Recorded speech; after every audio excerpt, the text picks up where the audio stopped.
郵輪係咪啲退休人士先至啱玩嘅嘢嘅咧？我搭呢個郵輪咧，個答案就顯然係錯啦。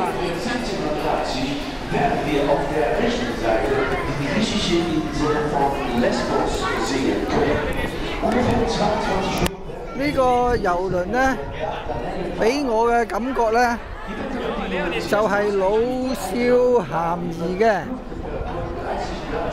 你睇下，幾多小朋友喺呢度參加郵輪？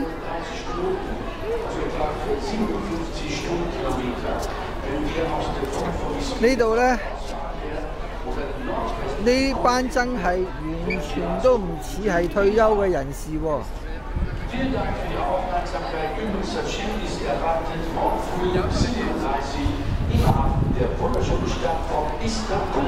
除咗啲細路仔之外呢，睇下其他人，呢班都係好似係青少年，呢啲仲係年青貌美嘅女士。Hi, how are you? Italia 1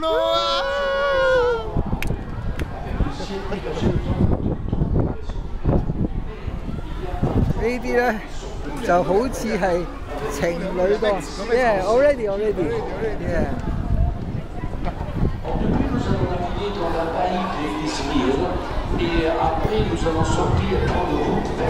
當然，除咗啲細路仔同埋啲年青嘅男士女士之外呢，有好多呢都係啲成年人，30、40歲嘅。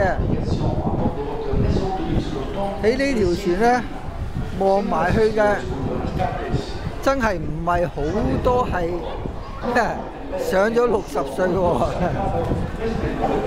似乎都幾難揾到一個係過咗60歲喎，好似我咁喎。可能呢幾個就係啦。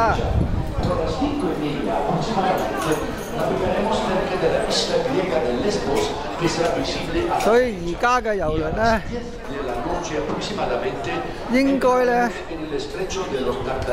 係同呢個退休人士呢係冇關係㗎啦。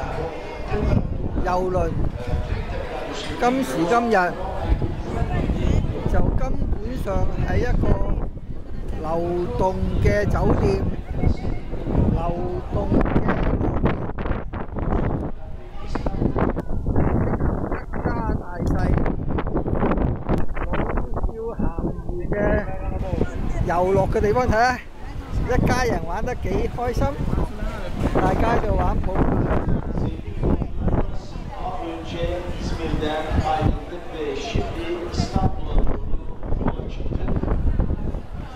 喺郵輪裏邊呢，唔單止係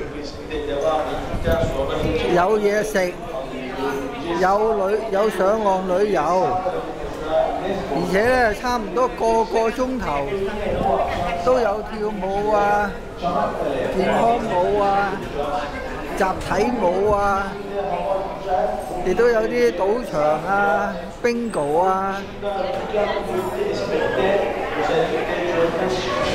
所以郵輪呢，以前呢我都以為係淨係適合啲退休嘅人士嘅，好似我咁。但係其實呢就唔係嘅，其實一家大細都係啱玩嘅。